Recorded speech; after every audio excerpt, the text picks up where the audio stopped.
Good morning everybody. आज हमने district district and sessions court Ladakh में नेशनल लोक अदालत शुरू किया है। तो नेशनल लोक अदालत जो है वो क्वार्टरली 4 क्वार्टर्स में होता है। तो आज जो है हमारा ये फर्स्ट क्वार्टर था 2023 का। तो इसमें हमने कुछ केसेस लिए हैं जिसको हमने डिस्पोजल किया था, जिसमें हमने 5 बैंक केसेस किए हैं और क्रिमिनल कंपाउंडेबल मैटर्स जो है वो है 150 मैटर्स हमने इसमें डिस्पोज किया है।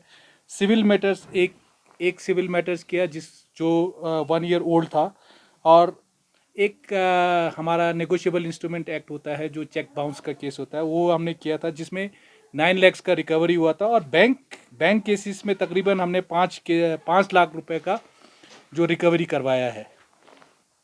तो ये जो लोक अदालत जो है वो हमारे पूरे होल ऑफ द डिस्ट्रिक्ट ले में किया है। तो डिस्ट्रिक्ट ले में जो है, ले में एक डिस्ट्रिक्ट कोर्ट है, एक सब जज का कोर्ट है, और नुब्रा में हमारा मुंसिफ कोर्ट नुब्रा है, और खलसे में एक कोर्ट है जो मुंसिफ खलसे है। तो उन सारा केसेस को हमने मिलाकर ये डिटेल जो है अभी तक जो कि अभी शाम तक इसका और बढ़ सकता है, तो और कुछ केसेस और डिस्पोजल हो सकते हैं।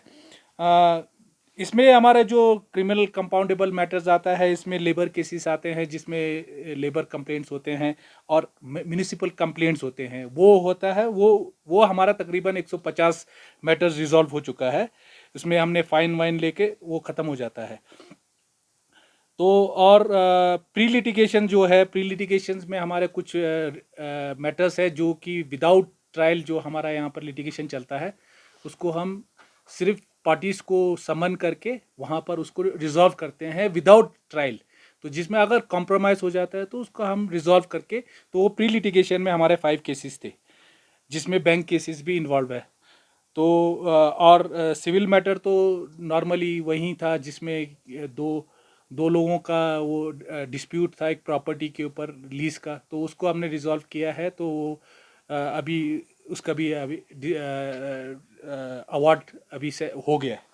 तो चेक बाउंस का कल आया था। तो ये जो हमारा नेशनल लोक अदालत है उसमें प्री लोक अदालत सेशन भी चलता है, जो कि एक्चुअल जो लोक अदालत डे होता है उससे 1-2 दिन पहले से हमारा प्रोसीजर चलना शुरू हो जाता है, जिसमें कि हम 8 तारीख से हमने अभी तक धीरे धीरे करके एक 2 केसेस ख़त्म करके, तो आज तक हमारा जो आज जो मैंने फिगर बताया है वो आज तक के अभी तक का जो प्रेजेंट वो है।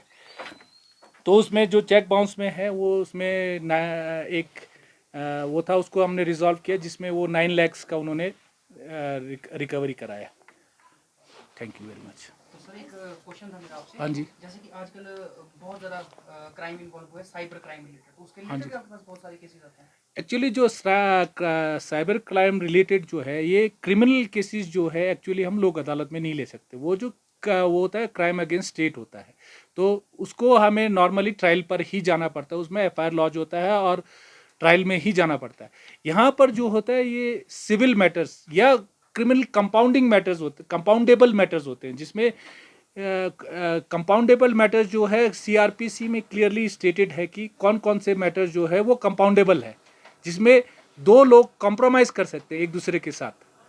तो वो उस वाले केसेस को हम यहाँ ले सकते हैं। अदरवाइज जो नॉर्मल क्रिमिनल केसेस है उसको लोक अदालत में नहीं ले सकते, क्योंकि वो क्राइम अगेंस्ट स्टेट है।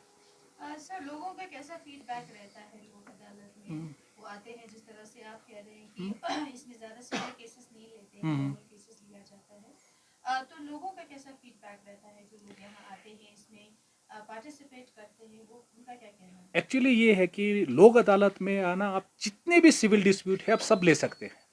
तो सिविल डिस्प्यूट चाहे आप 1 करोड़ का हो या 100 करोड़ का हो, तो वो भी अगर दोनों पार्टी अगर मिल के डिसाइड कर ले कि हमें कॉम्प्रोमाइज़ करना है, तो सच एंड सच अमाउंट पर हमने कॉम्प्रोमाइज़ करना है, तो वो भी ले सकते हैं। हमारा सिर्फ ये रिस्ट्रिक्शन है कि हम क्रिमिनल केसेस लोक अदालत में नहीं ले सकते। तो सिविल केसेस जो भी होगा, चाहे वो चेक के रिलेटेड हो, चाहे वो फैमिली डिस्प्यूट के रिलेटेड हो,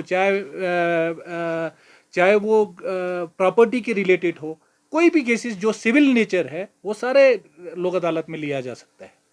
जो सेशंस आप चलाते हैं सर लोक अदालत में, क्या उसमें केसेस 100% सॉल्व हो जाते हैं? लोक अदालत का ये है कि जब लोक अदालत में लोग कॉम्प्रोमाइज़ करते हैं, जो लोक अदालत का जो अवार्ड होता है वो जो award itself is a decree, वो डिक्री के बराबर ही माना जाता है।